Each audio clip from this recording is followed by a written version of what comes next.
Bahasan kita ya yang kemarin berkaitan dengan mencari ya distribusi limit dari beberapa bentuk ya distribusi baik diskrit ataupun kontinu. Ibu share dulu ya slide-nya.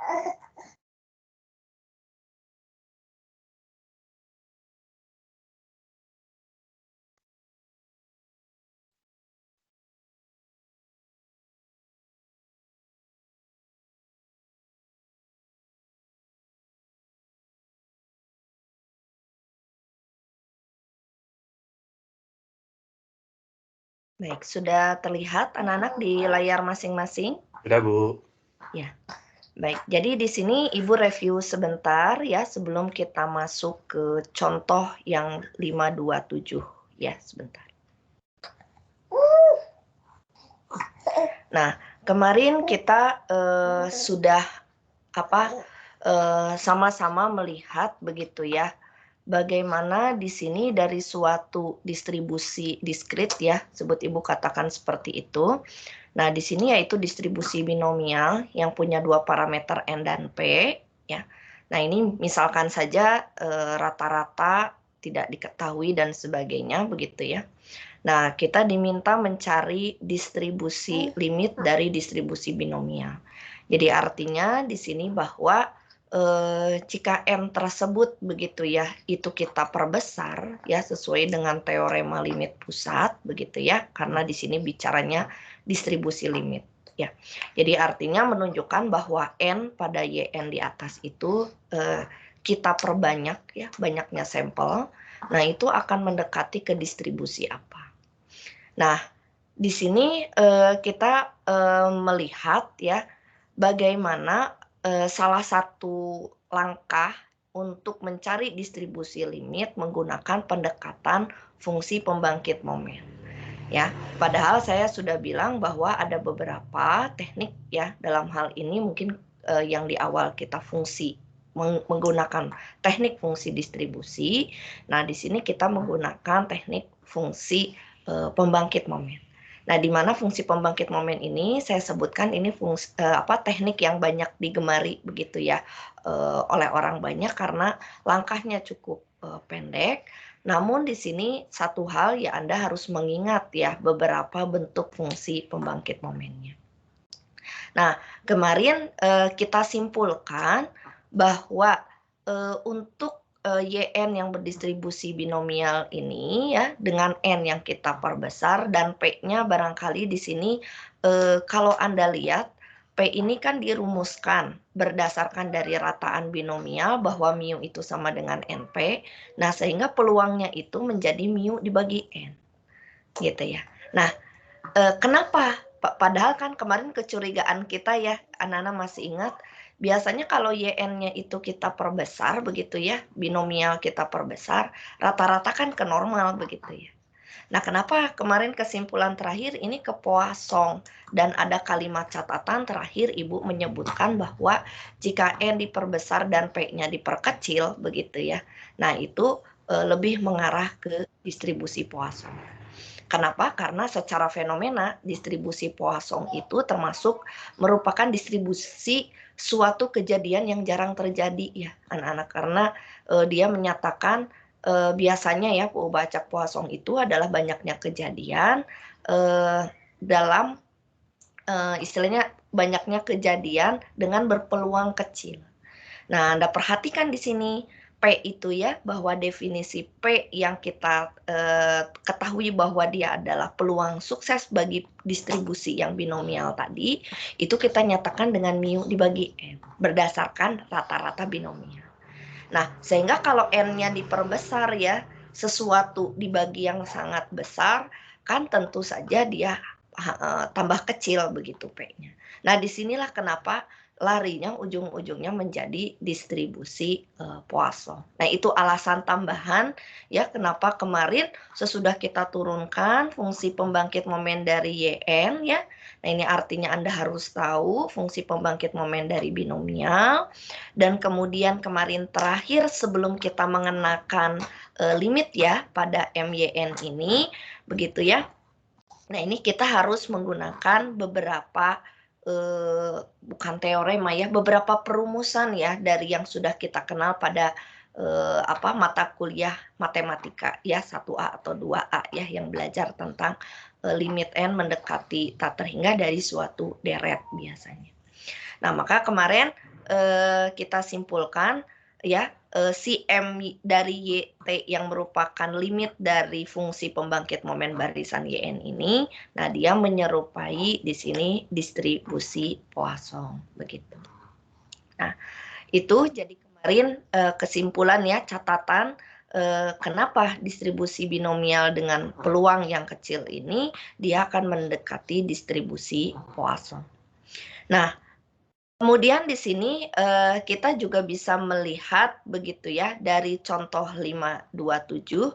Nah, Anda bisa melihat bahwa di sini begitu ya kita menggunakan distribusi yang lain, yaitu di sini suatu barisannya berdistribusi Q kuadrat. Anda tahu ya, distribusi Q kuadrat ini merupakan distribusi yang kontinu ya. Q kuadrat merupakan salah satu, ada yang bilang sih dia anak ya, anak dari distribusi, kadang kalau dibilang begitu ada yang ini ya, anak-anak ya, kan mana yang anaknya, mana yang induknya gitu ya. Jadi ada termasuk dia distribusi eksponensial atau misalnya gamma ya. Nah, di sini kita ambil salah satu contoh ya, di sini berdistribusi Q kuadrat dengan derajat kebebasan n ya, nanti saya nggak tahu ini n-nya ya, nanti dicek dulu. Maka fungsi pembangkit momen dari Zn itu kalau kita tahu dia berdistribusi Q kuadrat, dapat kita tuliskan ini adalah 1 dikurangi 2T dipangkatkan min n per 2. Ya, dengan T-nya di sini kurang dari setengah gitu ya, yang biasanya di sini memuat informasi karena ini kan pangkatnya negatif ya, jadi sebetulnya dia ke bawah ya, 1 per 1 min 2T. Jadi artinya bahwa dia ada syarat di bagian ini. Nah, kemudian seperti kita harus sudah ketahui bahwa rataan dan variansi dari Zn ini adalah di sini n dan 2n. Nah, ini barangkali informasi di baris yang kedua ini nanti harus kalian pelajari kembali karena sebetulnya ini kan sudah pernah dibahas di teori peluang tentang distribusi yang Q kuadrat. Nah, kemudian dibentuklah di sini peubah acak baru yaitu YN ya, di mana YN ini mengandung fungsi ya dari Zn, di mana Zn ini Anda perhatikan ini dikurangi dengan rata-ratanya, kemudian dibagi dengan akar dari variansinya begitu ya, atau dibagi dengan standar deviasinya. Ya, nah maka di sini kita akan diminta mencari distribusi limit ini dari YN. Nah, ini diberikan keterangan oleh saya bahwa contoh ini mirip TLP ya, sebetulnya. Jadi, di mana di sini suatu peubah acak dikurangi minnya dibagi standar deviasinya. Jadi di sini curiga kita adalah bahwa distribusi limitnya itu adalah normal baku ya, dengan rata-rata 0, standar deviasinya atau variansinya di sini 1. Nah, di sini pun kita sama, kita memanfaatkan begitu ya fungsi pembangkit momen ya, teknik fungsi pembangkit momen. Nah, maka di sini kita bisa menuliskan M dari YN ya. Ini definisinya kita tuliskan ya, yaitu MYN ini adalah ekspektasi dari E pangkat T YN. Nah, di mana YN-nya ini karena yang diketahuinya itu adalah Zn seperti tadi kita ketahui, maka YN-nya ini kita masukkan ya fungsinya menjadi bentuk yang tadi dimisalkan ya. Yaitu di sini T dikalikan Zn dikurangi N dibagi dengan akar 2N. Nah, maka kita bisa melihat di sini karena distribusi sebut Zn-nya yang diketahui begitu ya. Nah, maka kita pisahkan ya. Kita pisahkan mana yang peubah acak mana yang bukan.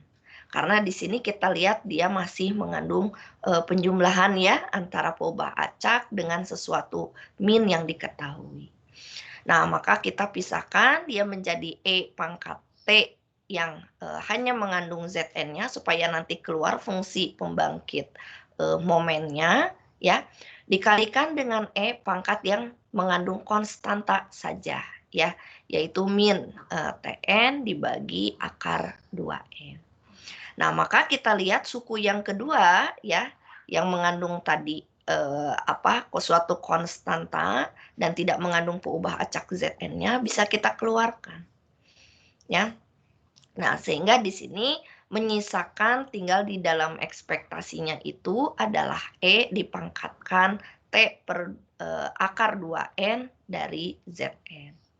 Nah, bisa kita lihat bahwa di sini ya bentuk dari ekspektasi ini ya bisa kita singkat di sini menjadi fungsi pembangkit momen dari si Zn tersebut ya. Karena ini definisinya. Nah, sehingga di sini ketika bentuk ekspektasi E pangkat yang mengandung Zn ini kita tulis sebagai M dari Zn, nah maka M dari Zn seperti kita tadi ketahui dari distribusi Q kuadrat itu adalah 1 kurangi 2T pangkat min N per 2, nah maka ibaratnya di sini T-nya ya, T-nya kita ganti menjadi bentuk T yang T per akar 2N-nya. Jadi kita gantikan pada suku di bagian yang saya beri arsir biru ini ya. Nah, sehingga di sini ya kita mendapatkan bentuk akhir ya.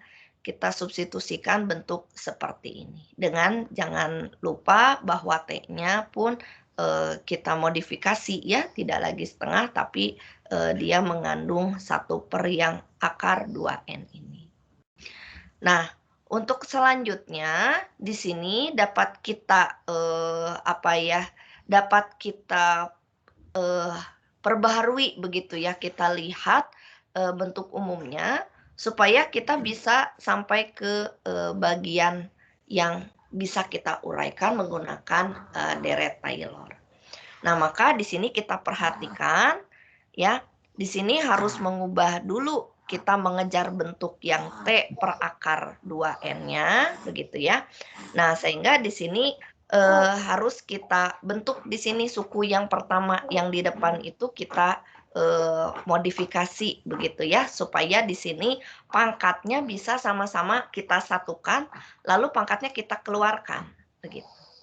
Ya, jadi di sini kalau kita perhatikan ya pangkat min N per 2-nya ingin kita keluarkan supaya nanti bisa kita satukan antara suku ke-1 dengan suku kedua. Nah, maka di sini Anda perhatikan kita bisa mengeluarkan N per 2 ya, sehingga di sini menyisakan E pangkat T kalikan akar 2 per N ya, di sini tetap di sini akar 2 per N-nya kita bentuk supaya ada bentuk yang sama begitu ya anak-anak. Nah, oke, ini kita masukkan E-nya ke dalam sini ya, ke dalam 1 kemudian dikalikan dengan suku yang kedua menjadi bentuk seperti ini. Nah, dengan menguraikan di sini uraian deret Taylor ya. Nah, terdapat di sini suatu fungsi dari N antara 0 sampai T per akar 2 per N. Nah, sehingga di sini Anda perhatikan uraian ini, nah yang bentuk ini ya, nah tentu saja ini pernah ya Anda di kalkulus di matematika, di mata kuliah matematika, yaitu penguraiannya adalah 1 ditambah ini yang berpangkat 1 ya. Kemudian suku berikutnya berpangkat 2, tapi jangan lupa 1 per 2 faktorial, biasanya begitu ya. Kemudian dibagi dengan 1 per 3 faktorial, makanya di sini 6, pangkat 3, dan seterusnya, begitu ya. Nah, maka di sini kita bisa menguraikan bentuk E pangkat ini menjadi bentuk yang seperti ini. Nah, ini nanti bisa digantikan begitu ya untuk mengganti bentuk yang di atas begitu. Oke, sebentar ya, anak-anak di sini dia pakai apa nih? Dia pakai metode yang lain ya, sebentar.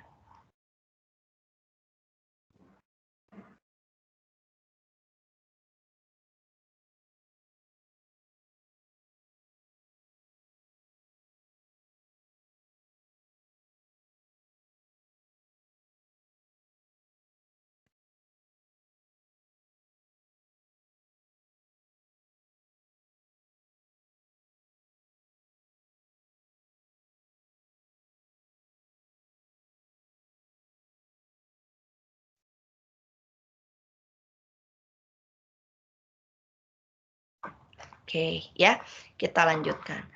Nah, jadi kita bisa menguraikan di sini uraian deret Taylor ya untuk E pangkat ini. Nah, bisa kita gantikan dengan suku yang tadi kita tulis seperti ini. Nah, biasanya anak-anak di sini memang kita hanya menggunakan beberapa suku saja ya. Jadi tidak seluruhnya suku bisa kita gunakan karena bisa jadi misalnya nih yang sudah berpangkat 3 dan seterusnya itu dapat kita abaikan nilainya. Ya, jadi yang ini dapat kita masukkan, kita gantikan ke dalam bentuk yang E pangkat ini ya, kita gantikan dengan fungsi yang sudah ada begitu. Nah, tentu saja di sini kita harus melihat bentuknya begitu ya. Apakah Anda ada yang bisa dicoret atau tidak. Nah, langkah berikutnya tentu saja dari langkah yang sudah ada ini kita bisa mengenakan kalau nanti ini bentuknya sudah selesai secara sederhana, maka kita dapat melimitkan ya, limit n menuju tak terhingga untuk deret yang tadi berpangkat tadi ya. Nah, tentu saja kalau kita melihat latihan sebelumnya begitu ya, sesudah kita uraikan ini ya, bentuk pangkat yang ini, kalau misalnya dia sudah sangat sederhana begitu ya. Nah, kita harus melihat bentuk yang kemarin ya. Jadi artinya apakah ada bentuk sederhana dari bentuk perpangkatan ini ya. Jadi seperti kemarin kita menggunakan salah satu bentuk yang ini ya, dia mengandung B, koefisien B, dan kemudian C, dan juga ada satu fungsi yang mendekati 0 begitu ya, limit n menuju tak terhingganya. Nah, jadi sama. Nanti di sini Anda membentuk dulu fungsi pangkat dari MYN ini, dan kemudian Anda limitkan ya, N menuju tak terhingga untuk bentuk yang sederhana ini. Nah, apakah nanti dia mendekati betul seperti yang tadi kita curigai, dia mendekati distribusi normal. Ya, jadi di sini langkahnya belum selesai ya, anak-anak ya. Jadi artinya Anda substitusikan dulu, gantikan ini ke sini ya, yang bisa Anda gantikan. Nah, nanti bentuk sederhananya Anda limitkan. Dan betulkah nanti sama dengan distribusi normal yang kita kehendaki? Begitu. Nah, ini barangkali nanti Ibu rapikan ya. Di sini ada cara kedua ya, di mana di sini kita menggunakan metode delta. Ya, bahwa di sini kita perhatikan dulu. Nah, YN-nya ini kita tuliskan sebagai ZN min N per akar 2N. Nah, di sini pun sama, kita pisahkan bentuknya ya, yaitu di sini antara ZN dengan N-nya kita pisahkan. Kemudian ada yang kita keluarkan di sini ya, yaitu akar N-nya. Kemudian di sini Zn per N akar 2 kurangi 1 per akar 2. Nah, dengan metode delta kita pilih bahwa fungsi GT-nya itu kita pilih akar T ya. Jadi di sini bentuk YN ya, ini adalah tadi Zn per N akar 2 yang ini ya, ini ya. Dengan tetanya itu adalah 1 per akar 2. Ya, jadi kemarin kita mengejar ada bentuk barisan peubah acaknya di sini ya, dan kemudian ada dikurangi dengan suatu theta. Nah, maka di sini kita punya GYN-nya itu adalah ZN per N akar 2. Ya, G tetanya seperti tadi kita sudah memisalkan ini, nah ini akar dari 1 per akar 2. Ya, jadi di sini 2 per akar 1/4. Nah, turunannya begitu ya, dari sini adalah 1 per 2 pangkat 3/4, dan variansinya kita tinggal pakai dari metode delta yang kita ketahui. Ya, jadi dia variansinya dibagi dengan yang tadi ya, turunan pertama dengan kita memasukkan dia theta, kemudian kita kuadratkan. Nah, jadi ini dua cara menurut saya ya. Cara yang pertama tadi ini harus Anda lanjutkan dengan N yang mendekati tak terhingga. Dan cara keduanya adalah dengan metode delta. Ya, dengan metode delta kita harus mengacu lagi kembali ke bunyi metode delta tersebut, di mana biasanya perubahan paling berartinya adalah pada variansinya ya, dengan menggunakan bentuk fungsi dari G yang kita misalkan. Nah, jadi itu ya salah satu contoh yang lain bagaimana kalau bentuk distribusinya itu adalah kontinu begitu. Nah, jadi di sini apa yang dapat kita simpulkan begitu ya, bahwa dalam metode fungsi pembangkit momen ini ya, memang dia lebih singkat, namun memang kita memerlukan tambahan ya pengetahuan, yaitu berkaitan dengan tadi ya bentuk-bentuk dari pangkat. Karena kita akan menemukan bentuk pangkat yang seperti tadi di atas, lalu kita uraikan kembali. Ya, walaupun nanti dalam pemikiran kita kalau kita limitkan begitu ya N-nya menuju tak terhingga, tentunya suku-suku yang tadi mengandung N di bawah itu bisa kita anggap dia mendekati 0 begitu ya. Nah, itu satu ya tingkat kesulitannya di sana. Nah, kedua juga kita tadi ya saya pernah bilang di minggu yang lalu harus menghafalkan berbagai macam bentuk begitu ya dari fungsi pembangkit momen yang ada. Nah, terutama barangkali di sini yang penting-penting, kalau kemarin kan saya bilang Anda melis ya, misalnya dari yang diskrit seperti Anda punya Bernoulli, binomial, begitu ya, kemudian uniform, ya, Poisson, nah itu Anda harus hafal bentuk fungsi pembangkit momennya. Itu yang diskrit. Nah, yang kontinu, nah ada tambahan barangkali di sini ya, yaitu selain Anda punya normal ya, kemudian mungkin Anda punya eksponensial yang biasa keluar, dan juga barangkali di sini distribusi Q kuadrat seperti yang tadi ya kita berikan contohnya begitu. Itu dulu ya anak-anak berkaitan dengan bentuk dari distribusi limit dari berbagai macam bentuk ya, kita diskrit 1 kemudian kontinu 1. Oke, apakah ada pertanyaan dulu anak-anak? Silahkan, saya persilahkan 1 atau 2 pertanyaan. Bu, saya ingin bertanya. Iya. Saya Tara. Itu yang di metode delta itu yang bagian variansi itu yang sigma kuadrat tuh variansinya siapa ya Bu? Apa Bu? Nah, Oke, kalau sigma kuadrat ini bisa jadi variansi dari yang populasinya ya. Gitu yang tadi di atas. Yang tadi berapa kalau di kita sih 2N mungkin ya. Halo, Tara? Iya Bu. Berarti dari si ZN-nya itu ya Bu maksudnya. Betul, dari yang si ZN itu. Karena tadi YN, Anda tahu kan YN itu dibentuk dari ZN ya. Jadi mu dan sigma kuadrat yang tertuju di sini itu adalah mu dan sigma kuadrat yang dari Zn-nya. Tapi tentu saja di sini tidak persis sama dengan Zn, artinya dia ada pembaginya. Kan Anda pernah ingat ya waktu itu di awal sekali kita membahas distribusi sampling, Ya, kita misalnya punya sampel acak, kemudian kita cari rata-ratanya. Nah, rata-ratanya kan pada umumnya mu-nya mah sama ya dengan mu si si populasinya. Nah, variansinya itu sigma kuadrat per n. Nah, jadi ini bisa dinyatakan adalah seperti itu ya. Dengan kita mentransformasi bentuk YN itu adalah dari peubah ZN yang sebetulnya semacam tanda kutip tadi dibakukan. Nah, maka variansinya kalau boleh dibilang di sini tambah mengecil begitu ya, seperti itu. Itu mungkin Tara. Oke. Maaf. Baik, Bu. Yang lain?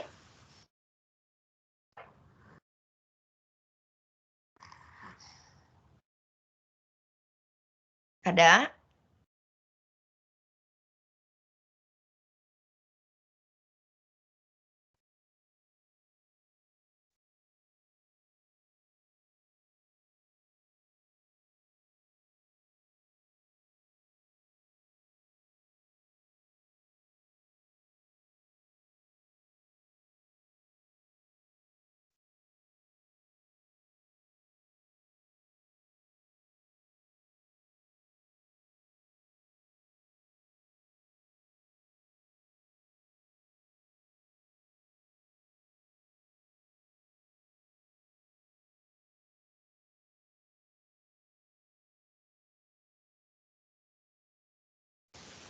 Bu, ini saya boleh bertanya lagi ke Bu? Enggak. Boleh, silahkan Tara. Ya, saya masih bingung yang masa yang ya metode delta itu kan kalau di buku Craig itu kan ada semacam syarat awalnya tuh kalau si akar n misalnya kayak si zn dikurang theta itu konvergen dalam distribusi ke distribusi normal yang rata-rata 0, variansi itu Bu. Iya. Itu apa selalu berlaku kah yang apa yang konvergen Syarat dalam itu begitu distribusi? ya. Iya Bu. Oke, sebentar kita cek dulu ya, kita lihat dulu.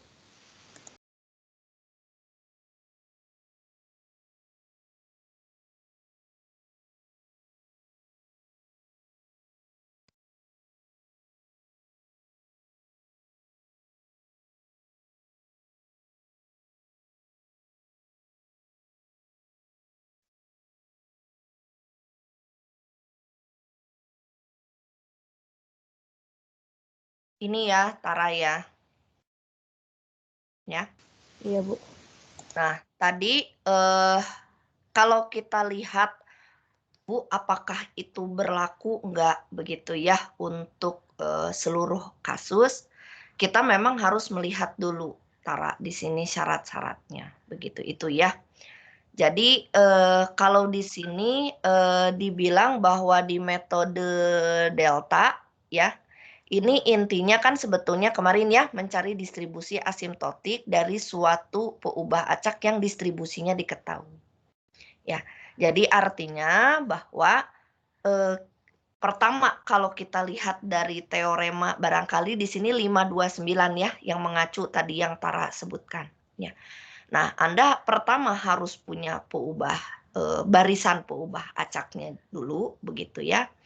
Dan kemudian dari barisan peubah acak tersebut begitu. Nah, kita kita ketahui bahwa di sini kan tadi betul sekali kata Tara tuh bahwa syaratnya itu harus apa Tara? Konvergen dalam distribusi begitu ya Tara ya, boleh dibilang begitu ya? Iya Bu. Ya. Jadi artinya bahwa kita harus diketahui dulu bahwa dia memang konvergen dalam distribusi, di sini disebut ke normal 0 dengan variansinya sigma kuadrat.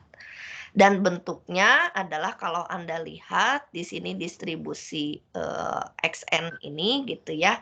Nah, ini semacam kayak memang kayak dibakukan ya atau boleh dibilang kita kurangi dengan rataannya begitu ya Tara ya kalau dilihat di sini theta ini gitu. Nah, maka bentuk yang sudah diketahui tadi barisan XN ini konvergen distribusi ke normal. Nah, ketika kita punya sebut barisan peubah acak yang baru dengan membentuk fungsi si GX yang dimana GX ini harus terdiferensialkan begitu ya di theta. Kalau boleh saya bilang mungkin theta ini ya di rata-ratanya ya anak-anak dia punya turunan di rata-ratanya gitu, dan dia diketahui bahwa fungsi di sananya itu ada begitu ya, dia tidak nol. Nah, maka dengan syarat tadi di atas sudah pasti ya bahwa fungsi yang tadi kita kenakan GXN ini ya dikurangi ini, nah dia juga akan ke distribusi normal begitu. Dengan tentu saja di sini rata-ratanya tetap bertahan begitu ya, karena kan fungsi dari ini ya dia tetap aja akan di nol. Nah, variansinya yang saya bilang tadi dia akan berubah ya, yaitu sigma kuadrat dikalikan dengan turunan G ya di titik theta itu dikuadratkan. Nah, itu. Jadi memang harus terpenuhi kesannya ya Tara di bagian yang ini gitu. Jadi artinya kalau misalnya nanti kita kurangi dengan theta yang mungkin kita tahu ini rata-ratanya dia tidak mendekati distribusi fungsi distribusinya ke distribusi normal ya kita tidak berlaku sebetulnya Tara begitu ya. Jadi barangkali nih kalau misalnya nanti Ibu memberikan soal begitu ya. Nah, itu ya barangkali harus di statement dengan jelas. Barangkali ini harus dipenuhi dulu. Jadi kalau kita lihat teorema ini harus dipenuhi dulu. Jadi artinya kalau nggak dipenuhi dia ke distribusi normal, ya nggak berlaku sebetulnya. Ya yang kita mengenakan fungsi ini begitu. Itu sih Tara. Jadi kalau kehati-hatiannya nanti Anda kan kalau di dalam statmat sih gampang ya buat dosen misalnya anggap ini sudah berlaku nih yang di atas di bawah tolong buktikan gitu. Tapi kalau nanti Anda dalam dunia real begitu ya ada Anda membuktikan ini beneran secara analisis ya harus terbukti dulu gitu. Baru bisa dengan enak kita kenakan kayak tadi ya. Oh variansinya gini Bu, gampang rata-ratanya nggak usah dicari ya karena sudah kita pusatkan dia kita kurangi dengan si theta di mana biasanya theta ini rata-ratanya gitu. Itu mungkin Tara. Halo, Tara. Iya Bu, paham Bu, terima kasih. Ya, itu aja tambahannya gitu ya. Jadi betul Tara harus dilihat lagi ya. Jadi tadi Bunia kok enak banget langsung gunakan metode delta variansinya gini. Betul, ini harus dipenuhi dulu sebetulnya. Ya, dalam kenyataannya, dalam pembuktiannya. Begitu. Mudah-mudahan Tara nggak puas jadi baca lagi ya Tara. Baik. Nah, anak-anak di sini Ibu ingin memperlihatkan kepada kalian ya salah satu ilustrasi yang ada di buku Wakerly ya. Nah, di buku Wakerly ini gitu ya kita bicara tentang teorema limit pusat. Ini sebetulnya yang sebelumnya. Saya mundur dulu sedikit ya karena kita masuk ke yang ini sebetulnya. Jadi bicara dengan distribusi sampling yang sebetulnya ini kita sudah bahas ya. Nah, ini barangkali ilustrasi ya anak-anak. Di sini saya tampilkan gambar ya. Bagaimana ini kita mensimulasikan distribusi sampling ya. Di mana kalau kita tambahkan begitu N-nya ya. Nah, dia akan menyerupai distribusi normal begitu anak-anak.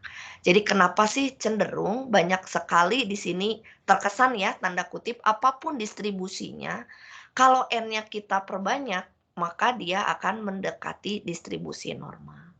Nah, contoh di gambar ke-1 ini gitu ya. Nah, di sini sebentar ya kita naik dulu ke atas. Nah, apa ini yang disimulasikan gitu ya. Jadi kalau dilihat di sini ada kalau di sini dia larinya dari satu percobaan begitu ya anak-anak. Nah, di mana percobaannya ini ya dia melantunkan begitu ya. Di sini apa sih? Apa ini anak-anak ya?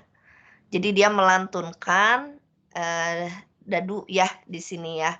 Nah ini dia pada lantunan yang pertama, kedua, dan ketiga. Nah pada intinya dia ingin mendapatkan di sini rata-ratanya gitu. Jadi kalau misalnya Y1, Y2, Y3 adalah satu kejadian apapun, kalau di sini kan bisa kita pandang secara umum ya anak-anak di sini. Ya. Nah, ini bagaimana rata-ratanya gitu. Nah, ini adalah salah satu contohnya. Sebentar ya, Ibu tadi ingin memperlihatkan yang ini. Ya, ini nyambung nggak ya anak-anaknya? Ya, di sini aja lah ya, Ibu langsung di sini dulu. Nah, jadi rata-rata tadi begitu ya, si Y bar apapun tadi, misalnya kalau tadi kita punya 3 kejadian yang saling bebas, Y1, Y2, Y3. Nah, dia akan ke arah mana sih distribusinya gitu ya.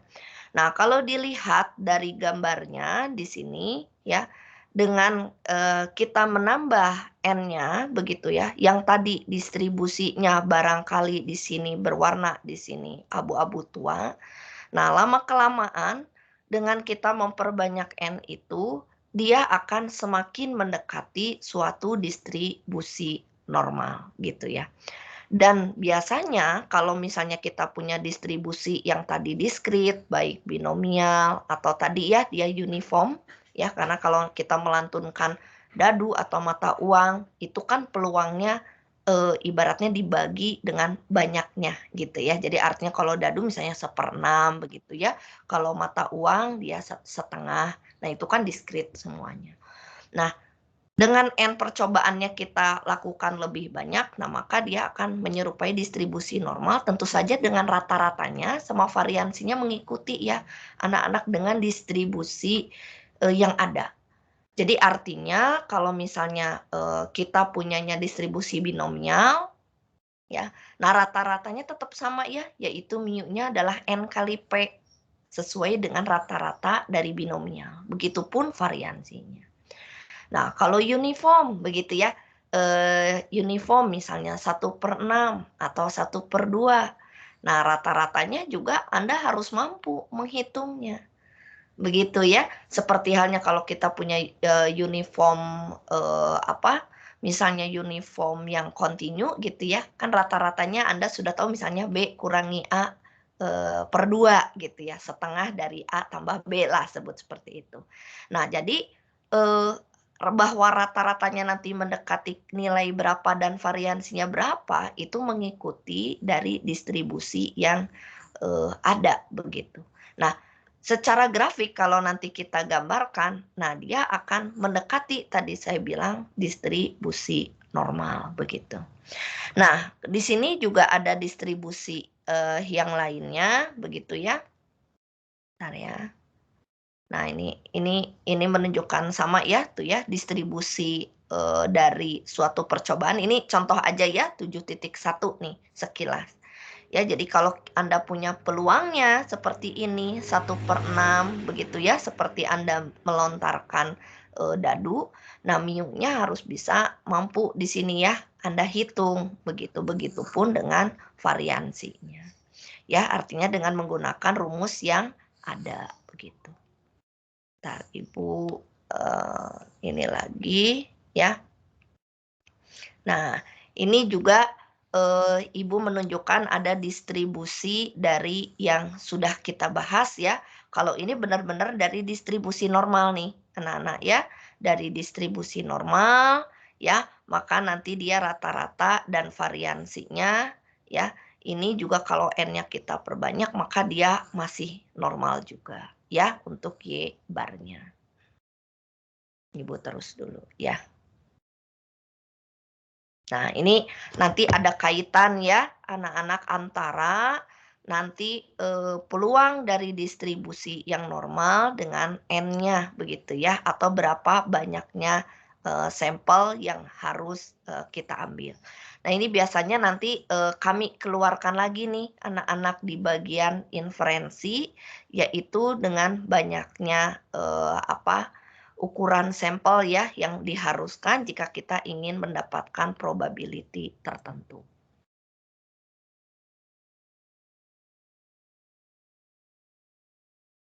Ya. Nah, ini Ibu menunjukkan ini yang distribusinya Q kuadrat ya, yang waktu yang lalu.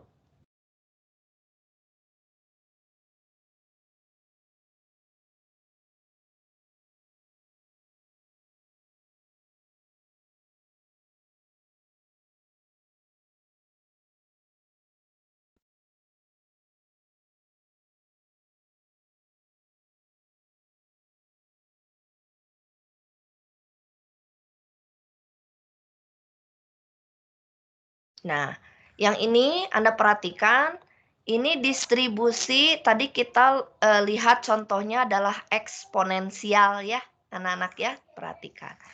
Bahwa dari distribusi eksponensial, Anda perhatikan bedanya gambar yang 76 dan 77 ya. Nah, eksponensial juga kalau N-nya kita perbesar, bagaimana? Artinya kita mau mencapai distribusi limitnya begitu ya, anak-anak.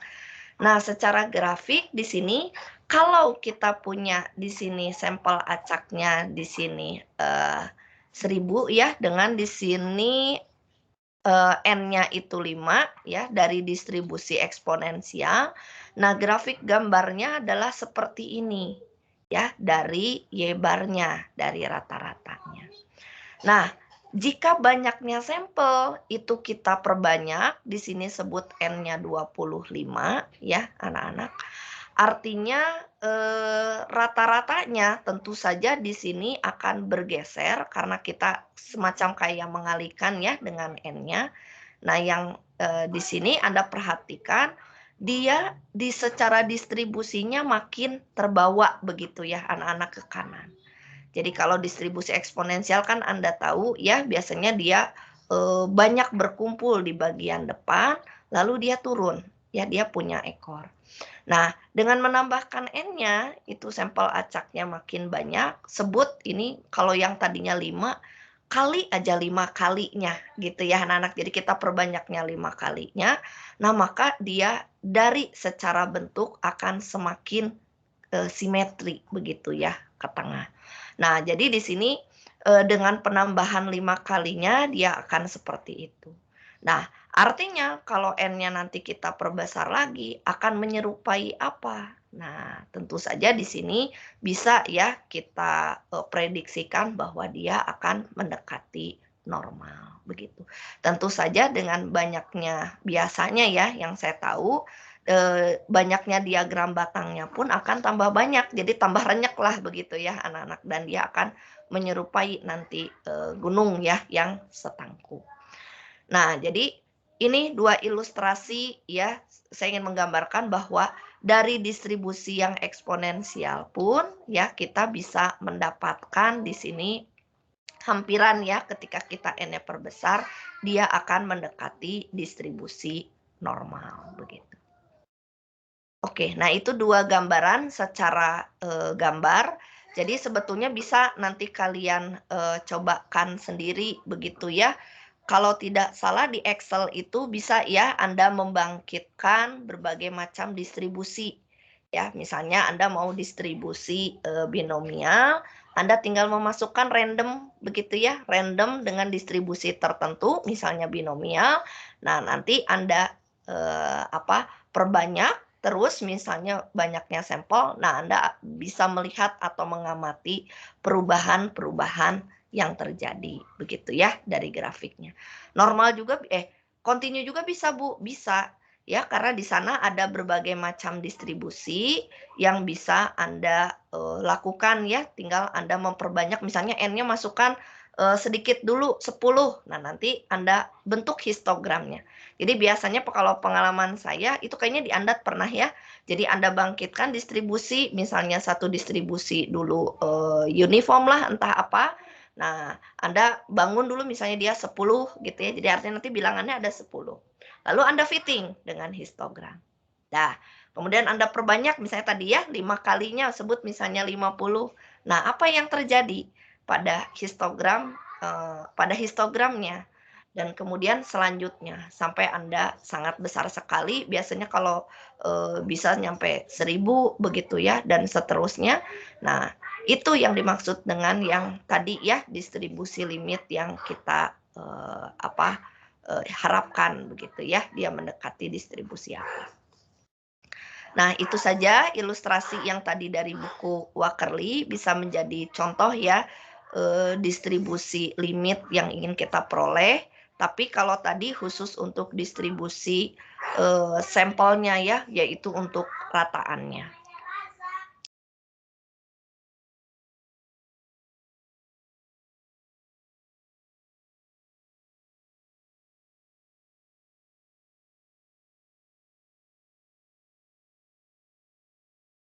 Nah, sekarang saya akan lanjutkan dulu begitu ya. Di sini dari sentral limit pusat ya, yaitu di sini di bab 53 ya. Nah, di teorema ini kita lihat bahwa kita memiliki sampel acak X1 sampai Xn dari di sini suatu distribusi rata-ratanya mu dan variansinya sigma kuadrat. Ya. Nah, maka YN di mana YN ini adalah nanti kita bentuk sebagai peubah acak yang baru, yaitu sigma dari XI dikurangi N kali mu dibagi dengan akar N sigma. Ya, nah secara boleh kita tuliskan dengan bentuk yang lain ya, yaitu seperti ini. Jadi ini artinya nanti tinggal Anda bagi N. Kalau di atas sebut dibagi N, maka di bawah pun dibagi N gitu ya. Nah, sehingga nanti Anda utak-atik persamaannya. Nah, maka akar N ini dapat kita pindahkan ke sini. Bentuklah dia sebagai bentuk yang familiar ya oleh kita, yaitu di sini X bar N dikurangi mu-nya, sebetulnya ini dibagi dengan sigma per akar N gitu ya. Nah, dia akan konvergen distribusi ke normal 0,1. Nah, di sini anak-anak menyaratkan bahwa pada teorema 531 ini ya, perhatikan bahwa dia dibilang bahwa dia dari suatu distribusi. Tidak mengindikasikan bahwa dia dari distribusi normal.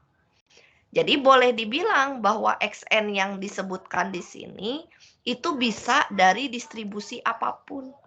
Ya, anak-anak. Jadi kalau pada contoh tadi bisa tadi ya distribusi uniform kayak tadi kita pelemparan dadu, bisa dari distribusi binomial, bisa juga tadi dari distribusi eksponensial, dari distribusi yang lainnya. Nah, yang terpenting nanti Anda punya rataan dan variansinya itu sigma kuadrat. Jadi jangan sampai di benak kalian bahwa kalau ada rataannya mu dan variansinya sigma kuadrat itu teh selalu normal. Tidak ya. Tidak. Jadi mu dan sigma kuadrat ini berlaku umum. Bahwa Anda bisa menghitung mu dan bisa menghitung sigma kuadrat dari sampel acak dengan distribusi apapun. Gitu. Cuma ya itu catatannya pelajaran Anda-nya sama TP jangan lupa ya. Karena kan sudah ada misalnya binomial rumusnya apa. Q kuadrat tadi rumusnya apa. Eksponensial itu apa. Nah, itu tidak boleh Anda lupakan. Begitu ya.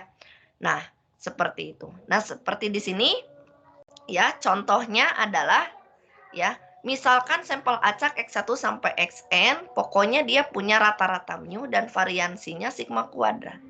Dan tidak diketahui begitu ya si mu dan sigma kuadratnya.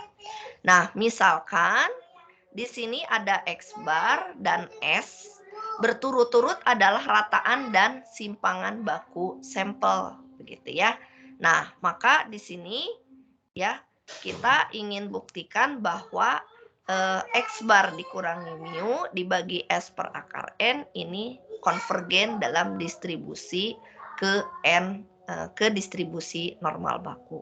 Atau boleh dikatakan distribusi limit begitu ya dari X bar di sini ini adalah normal begitu ya. Nah, maka di sini Anda bisa lihat gitu ya. Nah, kita akan menggunakan yang sudah ada begitu ya, yaitu di sini yang untuk yang sigma per akar N-nya ya. Nah, maka di sini kita bisa ibaratnya memberikan tambahan ya pada pembilang dan penyebutnya, yaitu sama-sama dengan sigma per sigma ya.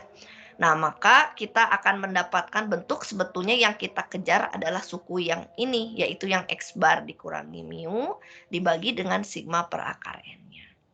Nah, maka kita sudah ketahui bahwa X bar min mu ini yang suku yang sebelah kanan ini sudah dibuktikan gitu ya oleh teorema yang tadi, bahwa dia akan konvergen ke normal 0,1. Nah, maka di sini kita hanya tinggal mengecek bagian yang ini. Konvergen kemana begitu ya dia. Nah, maka seperti yang sudah pernah kita bahas di distribusi yang sebelumnya ya, distribusi konvergen dalam peluang, bahwa si S ini akan konvergen peluang ke sigma. Nah, dengan satu teorema berarti kita bisa ya membagi S dibagi sigma ini, dia konvergen peluang degenerate ya ke 1 begitu. Nah, maka menurut TLP begitu ya. Nah, ini kan sudah diketahui tadi seperti ini. Dan dengan menggunakan teorema Slutsky, teorema keberapa nih anak-anak?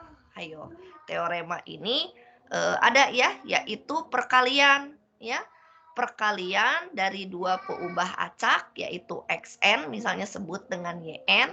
Nah, di mana xn-nya ini konvergen peluang ke suatu bilangan, di sini 1, dan yang satunya lagi konvergen distribusi ke distribusi normal.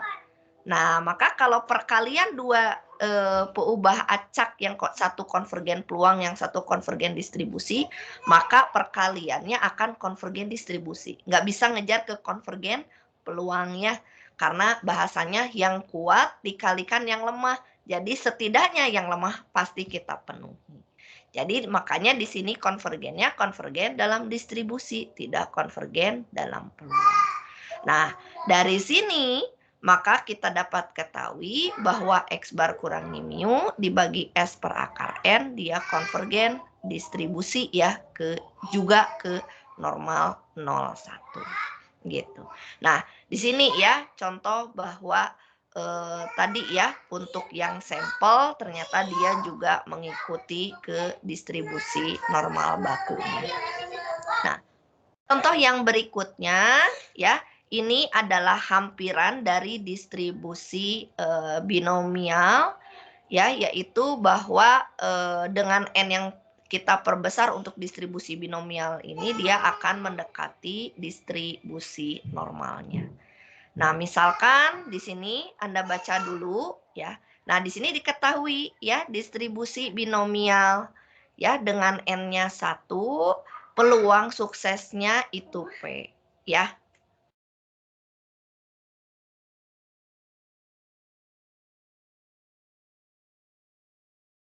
Nah, di sini secara tidak langsung ya, anak-anak untuk binomial dengan n-nya 1 ini dia adalah Bernoulli ya, karena n-nya 1 hanya satu percobaan.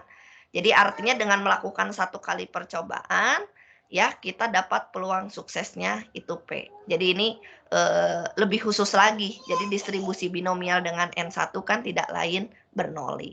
Tapi boleh dia dibilang binomial, hanya N-nya di sini 1, peluang suksesnya itu P, begitu ya. Nah, maka walaupun di sini tidak diketahui mu dan sigmanya seperti apa, Anda bisa tahu dari distribusi binomial ini untuk mu dan sigma kuadrat dari masing-masingnya. Ya, Anda silakan baca dulu sebentar ya.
Nah, kita lanjutkan ya, anak-anak. Nah, maka di sini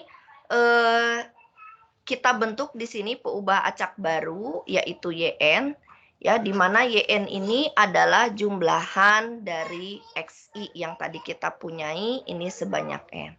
Nah, maka YN ini akan berdistribusi binomial, ya, dengan di sini banyaknya sampel itu N kali, karena tadi YN itu dari jumlahan XI sebanyak N, dengan proporsinya itu yang sama, begitu ya.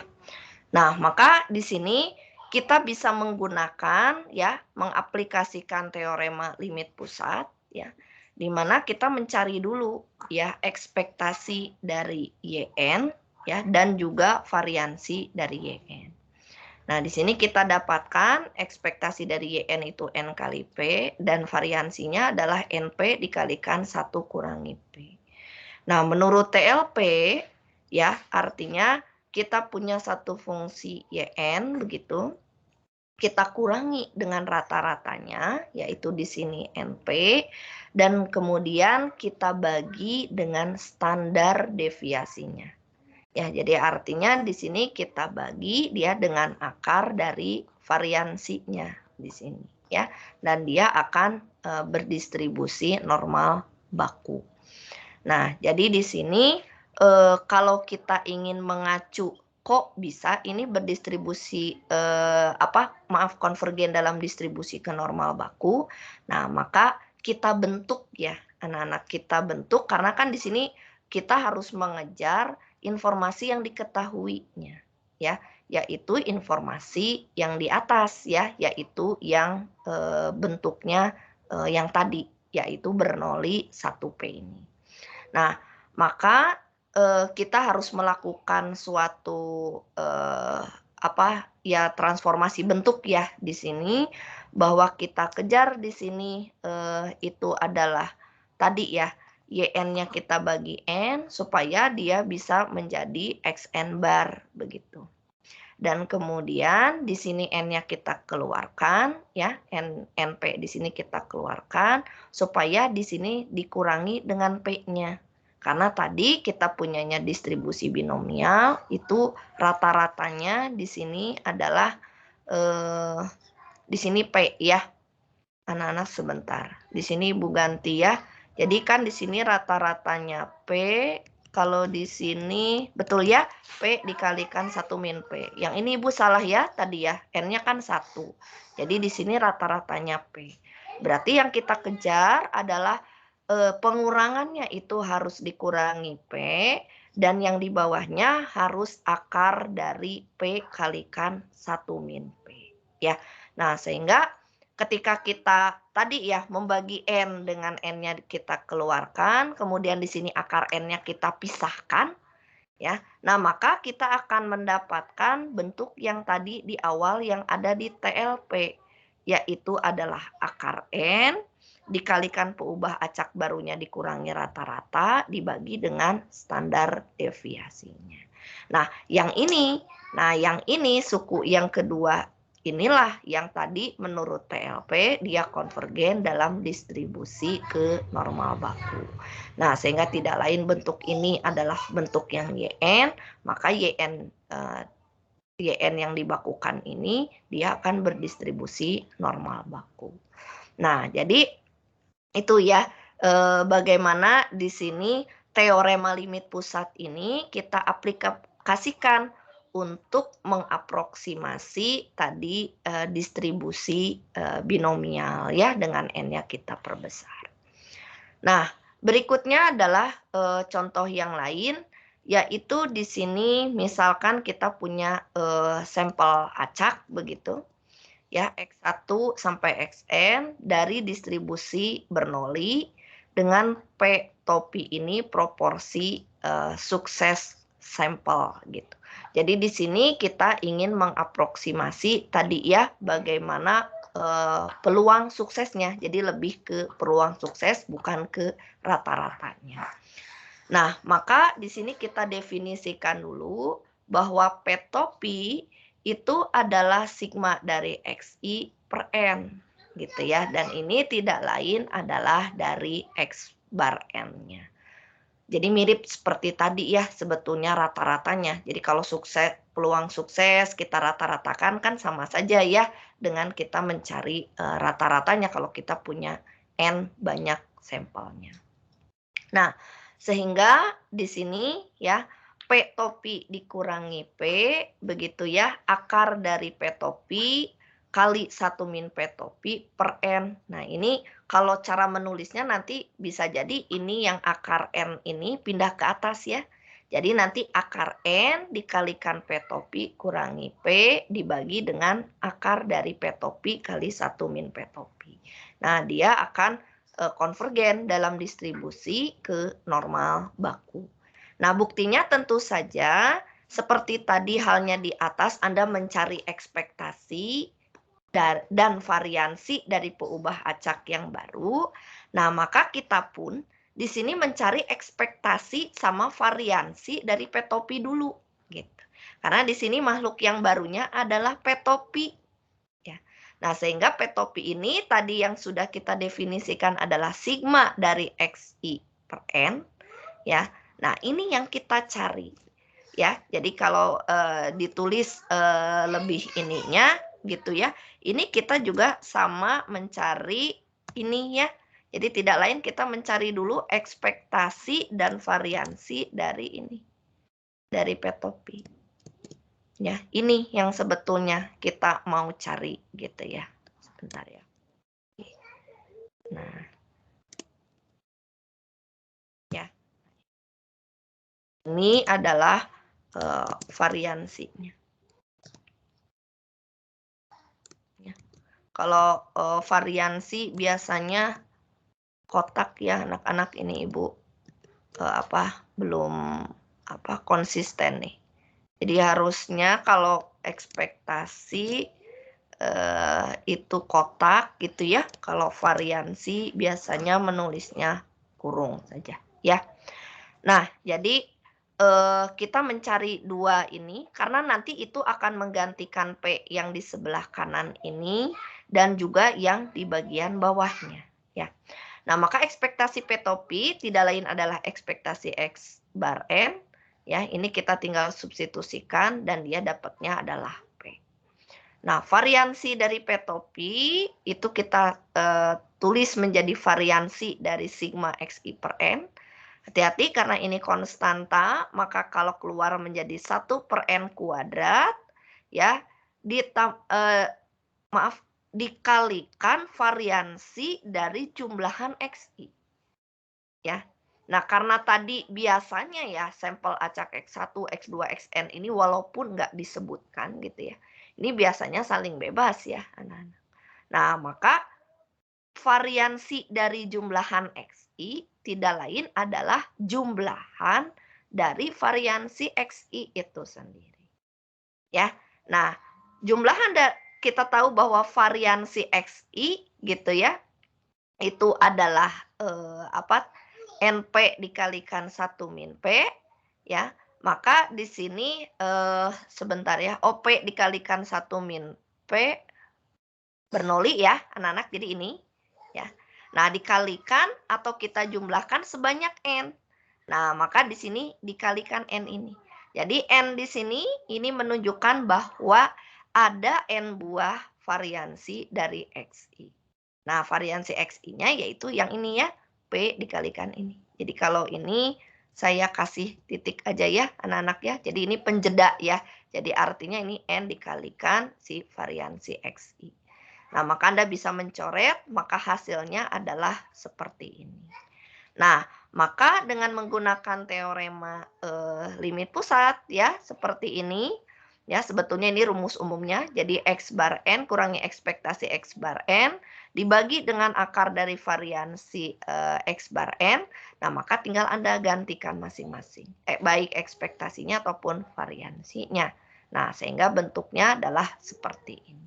Nah, bentuk seperti ini, nah ini bisa mengacu tadi ya ke bentuk yang tadi TLP yang sudah kita punyai. Nah, atau di sini ya, kita bisa memanfaatkan seperti halnya tadi teorema Slutsky lebih lengkapnya. ya. Nah, di sini kita kalikan ya dengan akar P kali 1 min P, atas bawah. Jadi yang ke ini adalah 1. Buat apa, Bu? Ya, tadi ya kita mau mengejar bahwa di sini kita sudah diperoleh di mana S ya itu adalah akar dari P topi 1 min P topi konvergen dalam peluang ke sigma. Nah, sigmanya ini gitu ya. Nah, sehingga yang S dibagi sigma ini itu adalah konvergen peluang ke 1 ya. Nah, sehingga bentuk ini itu konvergen dalam distribusi ke N01 ya. Jadi harus kita buktikan dulu ini supaya lebih memperjelas bagian yang konvergen dalam peluang. Nah, sehingga di sini nanti bisa kita gunakan teorema Slutsky itu ya, yang perkalian dua peubah acak begitu. Yang ini lebih lengkapnya ditulis di bagian ini. Ya. Nah, itu ya dari teorema limit pusat pemanfaatannya. Jadi di sini sekali lagi tadi ada dua contoh yang terakhir ya, yaitu untuk hampiran binomial dan juga untuk proporsi begitu ya. Jadi kita buktikan bahwa dia juga mendekati ke distribusi normal baku begitu. Oke, itu dulu barangkali anak-anak silahkan ada pertanyaan yang masih bingung silahkan ditanyakan terlebih dahulu.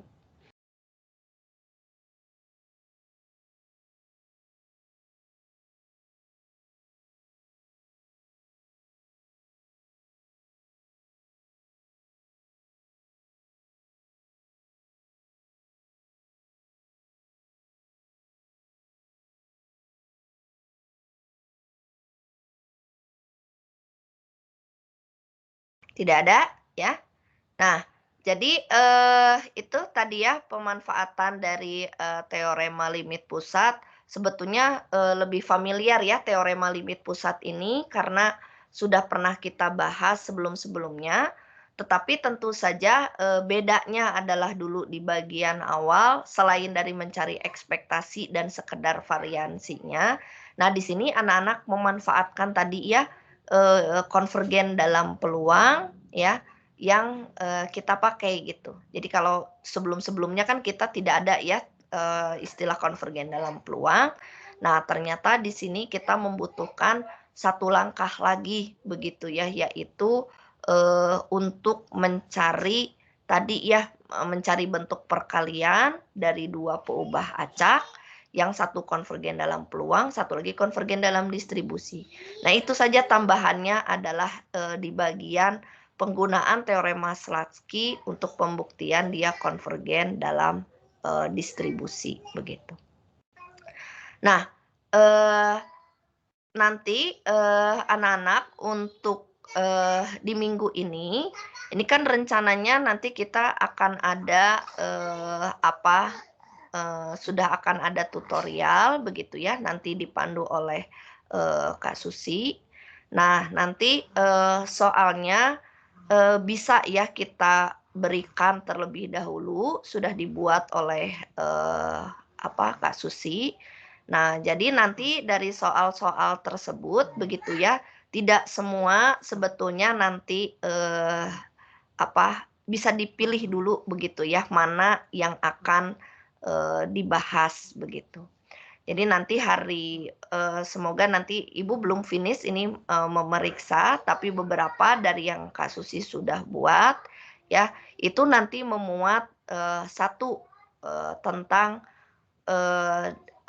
distribusi sampel ya, yaitu yang di awal ya, yaitu distribusi sampel kan itu saya review sedikit, itu berkenaan dengan beberapa pendekatan ya, distribusi normal, baku, kemudian distribusi T student ya, Q kuadrat dan juga F begitu ya. Nah, itu nanti satu itu.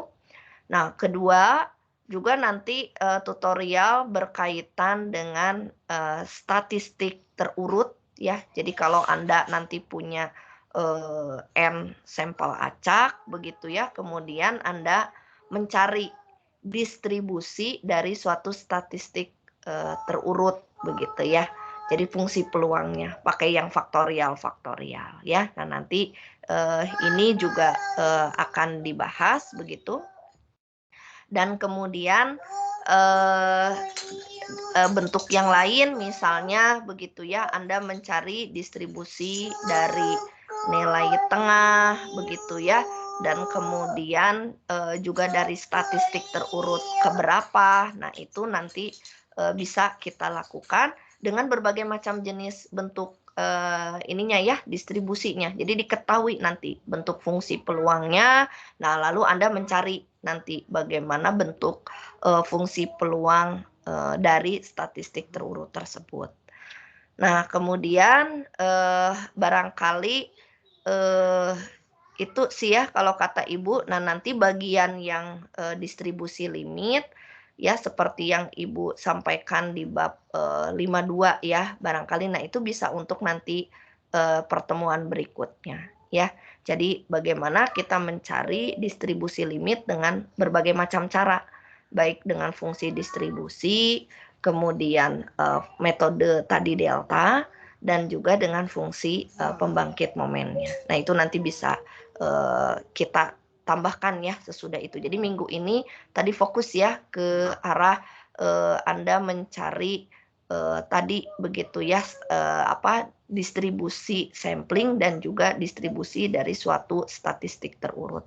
Ya barangkali nanti ada tambahan sedikit misalnya konvergen dalam peluang seperti itu. Nah, itu saja dulu anak-anak ya berkaitan dengan pembahasan kita kali ini.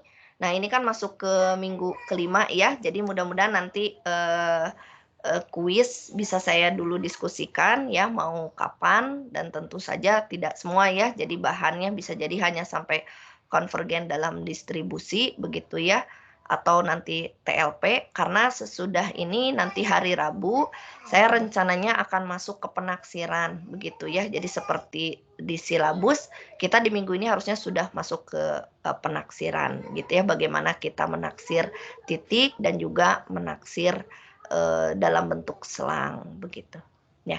Nah itu saja dulu anak-anak dari Ibu. Jadi besok ya insya Allah saya akan bagikan nanti soal tutorialnya supaya bisa dicoba dulu ya oleh anak-anak. Jadi nanti pas tutorial ya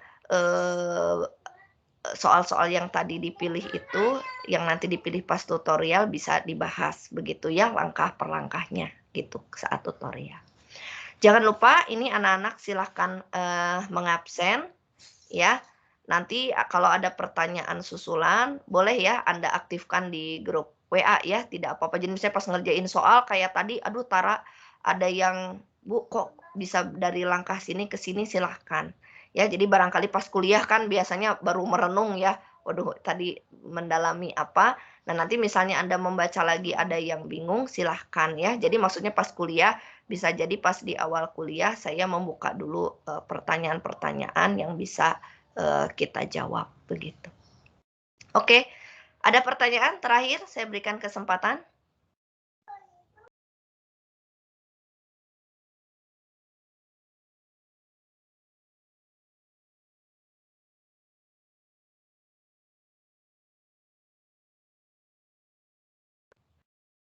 Oke, tidak ada. Okta biasanya nanya Okta. Cuma ngasih jempol, Tak. Okta mau nanya, Okta. Belum ada, Bu. Oh, belum ada. Nah, biasanya semangat ini Okta pertanyaannya. Tapi jangan Okta terus ya, nanti yang dapat bonusnya Okta melulu nih, yang lain nggak dapat bonus nih. Ya karena keaktifan penting ya anak-anak, karena bukan apa-apa sering kali ketika diskusi-diskusi ini kita jadi membuka peluang pertanyaan-pertanyaan yang mungkin tadi ya tidak rinci Ibu jelaskan gitu. Jadi Ibu sangat senang supaya kita bisa tambah memperjelas tadi ya, seperti pembuktian dari sini ke sana dan seterusnya ya, itu butuh begitu ya untuk lebih didalami. Karena kan Ibu bilang ya, kan lumayan ya kadang analisis ini pusing gitu ya dalam hal pembuktiannya begitu. Baik, itu saja dulu dari Ibu ya, kita tutup dulu kuliah hari ini ya. Jadi nanti kalian sebagai tambahan silahkan baca bab berikutnya karena tadi itu sudah masuk 5.3 ya. Jadi silahkan nanti kalau ada yang kurang bisa kita bahas dulu sebelum Ibu masuk ke bab berikutnya di hari Rabu ya. Terima kasih anak-anak, salam sehat selalu ya. Assalamualaikum warahmatullahi wabarakatuh. Waalaikumsalam. Makasih, Bu. Makasih, Bu. Makasih, Bu. Masih Bu. Makasih, Bu. Terima kasih, Bu.